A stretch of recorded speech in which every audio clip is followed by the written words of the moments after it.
39 Retreat. Hassan tried his best to get rid of the two R-73 missiles with two large vertical axis angle. The enemy fired these weapons definitely not to hit him, but to destroy his further aiming, which surprised him. The level of Indian pilots has improved so much. Hassan had no choice but to drive his plane south of the glacier to the west, not knowing where to run, knowing that he was alone and that his old partner Rashid was probably dead because his radio was nowhere to be found. Rashid's last radio report stated that the enemy had 3 aircraft, plus a 4th aircraft that would soon turn around and follow. The strength ratio in this area was 4-1. Captain Falcon, remember that operation on the Afghan border? Sammy's voice was on the radio. Colonel, what do you want to say? It's better to be fast. Hassan replied impatiently. He looked back and saw that the Su-30 was turning 7 or 8 kilometers behind. This plane may choose to keep track, or contact the other planes ahead to outflank. In short, the 4 SUS will converge around them within 30 minutes. Think of the ravine north of Kabul, and those riggers and MiG-23s, they wanted to surround us, but we took a little risk and got them off. Sammy continued on the radio. Hassan said. I have already remembered what Sammy wanted to express, and it sounds a little reasonable.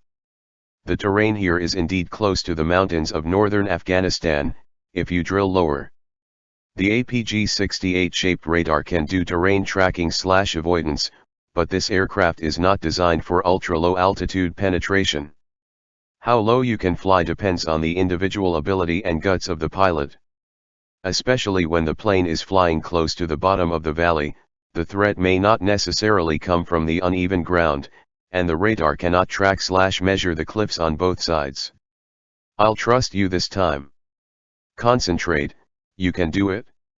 Hassan had no other choice. He looked down slightly and found the narrowest ravine, then pressed the nose of the plane and plunged in. Now the test is not the ability of the radar, but the ability of the pilot to respond quickly. In fact, he had to keep an eye on the front and left and right and the radio altimeter. Many years ago, when Sammy and Hassan's 2 F-16s fell into a trap and were besieged by 7 MiG fighter jets, Sammy also chose to drill into the ravines of northern Afghanistan. This risky move could destroy most of the other side's aircraft. Tracking and aiming action, but it is not what it used to be, and the Su-30's downward-looking aiming capability far exceeds that of the MiG-23 of the year. But Hassan couldn't care more about it.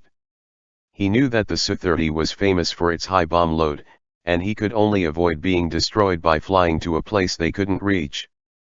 Hassan waited for the plane to stabilize a little, glanced at the electronic tactical threat display screen below, and the radar tracking at the rear was not interrupted.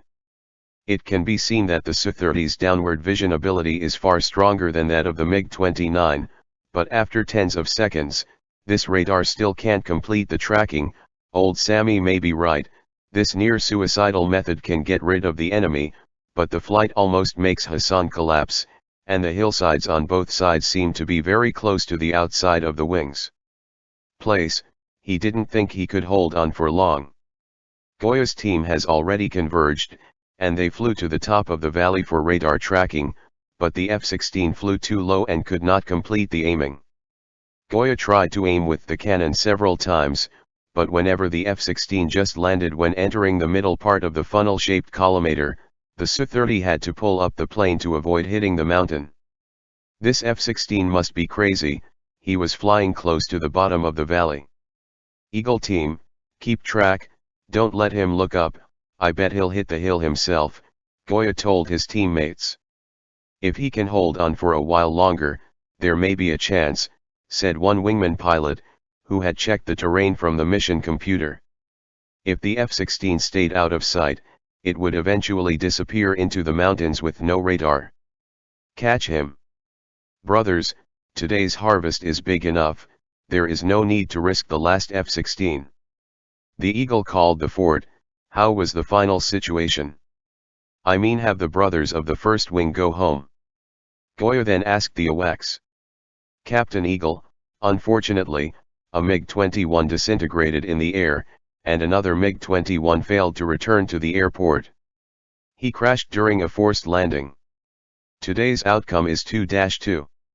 It's a pity, these MiG-21s shouldn't be racing against the enemy, turning on the afterburner will consume too much fuel. One of the pilots in the formation said resentfully, looking a little nitpicky. Don't say that, they've tried their best, Goya said. He knew that these MiG-21s, which took risks as bait, flew too far and could not return to the airport. The chase with F-16 was also a very helpless thing. Srinagar is surrounded by mountains. If the fuel runs out, there is nowhere to go. Forced landing. A remote base in central and western China. Lin Huaisheng was standing in front of the podium in the conference room and continued to read his manuscript. He could not have known about the air battle on the Pakistani border.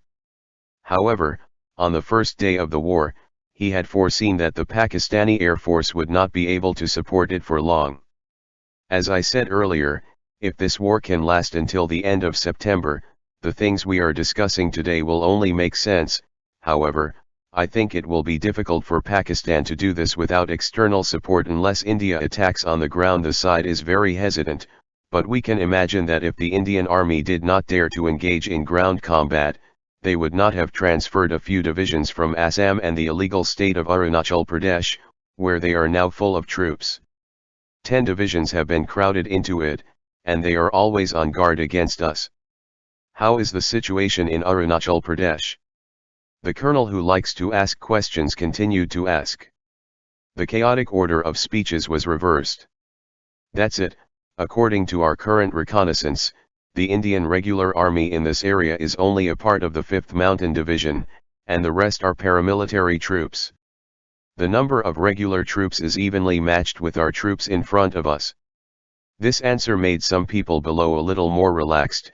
They waited for Lin Huaisheng to tell them where the other 9 divisions were. But after that, that is, the middle of Assam Bond is behind the division of the 21st Mountain Division. It is the headquarters of the 4th Army.